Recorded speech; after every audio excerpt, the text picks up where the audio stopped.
Hoje é segunda-feira!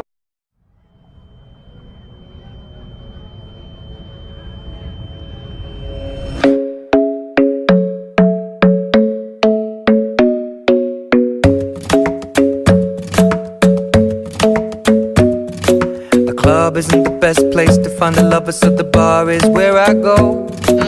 Me and my friends sat at the table doing shots, tripping fast, and then we talk slow.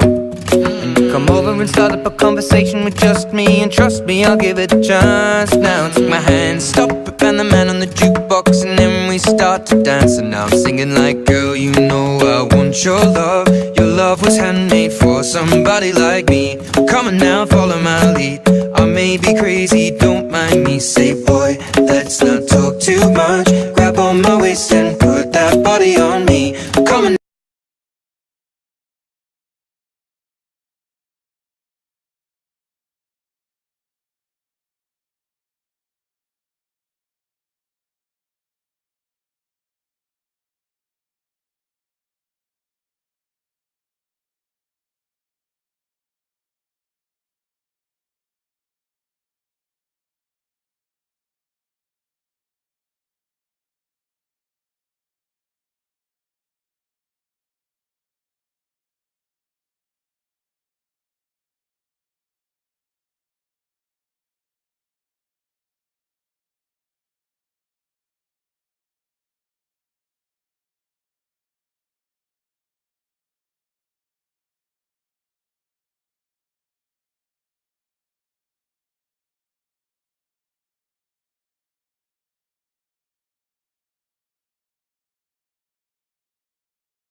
Olá pessoal, vamos falar um pouquinho a respeito do José de Alencar, né? Esse escritor que foi tão importante para a literatura do Brasil.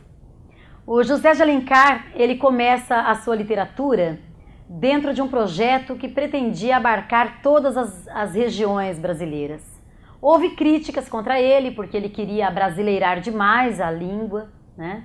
E houve também muitos elogios. E hoje em dia, olhando para tudo que o José de Alencar deixou contribuindo para a nossa cultura de maneira geral, nota-se que as intenções eram muito boas.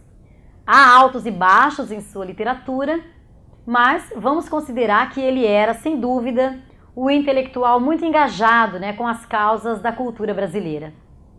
Então, pensando em José de Alencar, dentro do nosso romantismo, nós vamos entender também que ele abriu caminhos para outros escritores lá no modernismo, que foi outro, né, período importantíssimo de independência da nossa cultura brasileira, e outros escritores lá, como Mário de Andrade, escrevendo Macunaíma, fazendo uma paródia do Iracema, do José de Alencar, até certo ponto. De maneira simpática, ele se refere a José de Alencar, sim, como um grande mestre, que teria, com muita liberdade, né, procurado um projeto de nacionalização da literatura e de outras maneiras da cultura brasileira. O José de Alencar, então, escreveu obras que estão dentro de vários estilos. Os mais conhecidos são os livros indianistas do José de Alencar. O Birajara, o Guarani e também Iracema.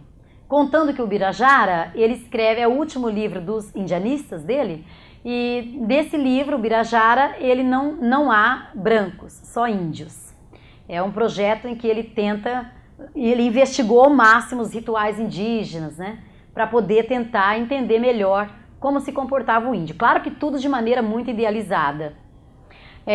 O Iracema, a fundação do Ceará, ele vai trabalhar a fundação do Ceará.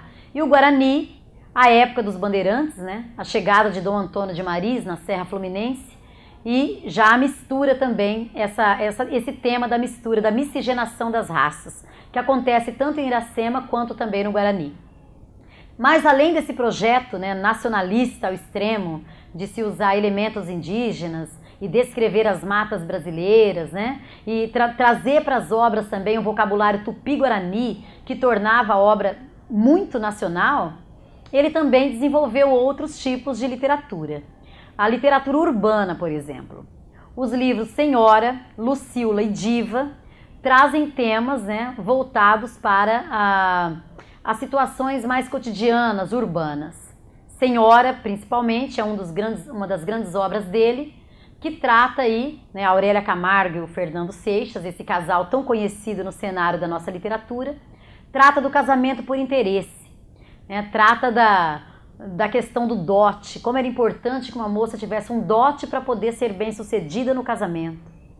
E ele já vai fazendo com esse tipo de literatura algumas denúncias que anteciparão, né, o realismo de alguma maneira. E depois disso nós temos também as obras regionalistas, que deste ano, né, 2013, nós temos aí o livro Tio, do José de Alencar, que está sendo, né, cobrado nos vestibulares da FUVEST, da Unicamp, acho que da PUC São Paulo. E o livro Tio mostrando a região do interior de São Paulo, o Rio Piracicaba, né, mostrando também a maneira como as personagens se vestiam, o jeitinho de falar do interior de São Paulo, todo aquele cenário, plantação de milho, fazendas de cana-de-açúcar, fazendas de café, tudo isso então acaba regionalizando a obra Tio, que penso ser a mais importante para vocês que estão prestando vestibular, né? Bem, e por fim ele teve também romances históricos. E os romances históricos do José de Alencar, ele tenta resgatar alguns temas, né, da nossa história, voltados para aspectos bem importantes aí da constituição também cultural do Brasil. Então nós temos aí as Minas de Prata, por exemplo, o Gaúcho, né? São obras que ele vai regionalizando e historicamente contando tudo o que se passava nesses lugares. É claro que o José de Alencar, né, nem todos os lugares que ele descreve, ele esteve, mas ele tentou fazer desse projeto dele um grande projeto de reconhecimento de cultura brasileira. Então daí a grande importância desse escritor para a nossa literatura. Bem, por hoje, do José de Alencar, é só isso. Apenas umas dicas e até mais.